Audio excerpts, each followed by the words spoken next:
శ్రీ గురుభ్యో నమః. 7వ అధ్యాయం 27వ శ్లోకము. ఈ శ్లోకంలో మానవ జీవితంలో మాయా మోహాలు ఎలా బంధిస్తాయో వాటిని ఎలా అధిగమించాలో అద్భుతంగా కృష్ణ పరమాత్మ చెప్తున్నాడు. ఓం ఇచ్చా ద్వేష సముత్తేన ద్వంద్వమోహేన భారత సర్వభూతాని సమ్మోహం సర్గే యాంతి పరంతప. ముందుగా పదపదానికి అర్థం తెలుసుకుందాము. భారత, ఓ భరతవంశీయుడా. పరంతప, శత్రువులను తపింపచేసేవాడా. ఇచ్చా ద్వేష, కోరిక ద్వేషము. సముత్తేన, పుట్టినట్టు. ద్వంద్వమోహేన, సుఖ దుఃఖాలు. సర్గే అంటే పుట్టగానే. సర్వభూతాని, సమస్త ప్రాణులు. సమ్మోహం, అజ్ఞానాన్ని, బ్రహ్మను. యాంతి, పొందుచున్నవి. తాత్పర్యం ఏమంటే, ఓ శత్రు సంహారకుడా, భరతవంశ శ్రేష్ఠుడైన అర్జున, ఈ సృష్టిలో ప్రాణులన్నీ పుట్టడంతోనే రాగద్వేషాల వల్ల పుట్టి సుఖదుఖాలు లాభనష్టాలు అనే ద్వంద్వమోహంలో చిక్కుకుపోతున్నాయి. ఆ భ్రమ కారణంగానే నన్ను తెలుసుకోలేక తీవ్రమైన అజ్ఞానంలో మునిగిపోతున్నాయి. పరమాత్మ ఇంకా ఏమంటున్నాడంటే, మానవులకు పుట్టుకతోని రాగద్వేషాలు, ఇష్టాయిష్టాలు, సుఖదుఖాలు సంక్రమిస్తాయి. ఇవన్నీ ప్రకృతిలో ఉన్న సత్వ రజస్తమో గుణాల సమ్మేళనమే. ఇవన్నీ చేరి ఆత్మకు మనకు మధ్య అడ్డుగోడగా నిలుస్తాయి. దానినే వ్యామోహము, మాయ, అజ్ఞానము, తెలియనితనము అంటారు. ఆ కారణం చేత మానవులు తమ జీవితమంతా ఈ ద్వంద్వాలలో పడి కొట్టుకుంటూ తమలో ఉన్న ఆత్మస్వరూపంను గురించి తెలుసుకోలేకపోతున్నారు.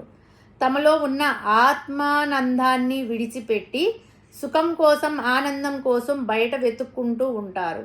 సామాన్య మానవుడు ధనంలో, ఆస్తిలో, పదవిలో అలా రకరకాలుగా బయట ఉన్న ఆనందం కొరకు నిరంతరం వెతుకుతూనే ఉంటాడు. వాటి కోసం నానా పాట్లు పడుతూ ఉంటాడు. సుఖం కోసం పరుగు, దుఃఖం నుండి తప్పించుకోవడానికి పరుగు, పదవి కోసం పరుగు, నిరంతరం పరిగెడుతూనే ఉంటాడు. ఈ పరుగులో పడి పరమాత్మను తెలుసుకోలేకపోతున్నాడు. దీనినే ద్వంద్వమోహం అంటే ద్వంద్వం వలన కలిగే మోహము అంటారు. ఇది సామాన్యమైన మోహం కాదు, దట్టమైన మోహము. ఈ మోహానికి తగ్గట్టు అన్నీ నేను చేస్తున్నాను అనే అహంకారం ఒకటి. దీనితో పాటు లెక్కలేనన్ని కోరికలు, వాటిని తీర్చుకోవడానికి అడ్డమైన పనులు చేయడం. ఇవి తీరకపోతే కోపం, ద్వేషం, మనసు అల్లకల్లోలం కావడం. ఇలా వీటన్నిటినీ పొందాలి అనే సంకల్పంతో నిండి దానిని గూర్చి ఆలోచిస్తూ ఉంటాడు. ఏకాగ్రత లేకుండా ఉంటారు. చంచలమైన మనస్సుతో ఆత్మ చక్కగా కనిపించదు. కాబట్టి అశాంతి, దుఃఖము కలగడానికి కారణమవుతున్నాయి. వారికి అవన్నీ లభించినా దానివలన తృప్తి కలగకపోగా దానిపై ఆశ అనేక రెట్లు పెరుగుతుంది. కోరికలు అనుభవించిన కొద్దీ పెరుగుతాయి కానీ తగ్గవు. కాబట్టి ఇచ్చ అంటే కోరిక అనే ప్రబల శత్రువును వివేక వైరాగ్యాదుల ద్వారా హృదయం నుండి పెకిలించాలి. దీని తర్వాత వచ్చేది ద్వేషం. తనకిష్టం లేని వస్తువు మీద, మనుషుల మీద ద్వేషం పెంచుకోవడం. ఆవేశం కోపంగా మారుతుంది. ఆ కోపంలో కలిగే విష పరిణామాలు మనం చెప్పుకున్నాం. ఆ ద్వేషమే క్రోధంగా, కోపం వలన సమ్మోహం, దాని వలన స్మృతి విభ్రమం కలుగుతుంది. దాని వలన బుద్ధి నాశనం అవుతుంది. మనం 2వ అధ్యాయంలో చెప్పుకున్నాం. క్రోధాద్భవతి సమ్మోహ, సమ్మోహ స్మృతి విభ్రమ, స్మృతి భ్రంశాత్ బుద్ధినాశో, బుద్ధినాశాత్ ప్రణశ్యతి అని. అదే పరమాత్మ ఇక్కడ చెప్తున్నాడు. చివరకు జరిగేది సర్వనాశనం.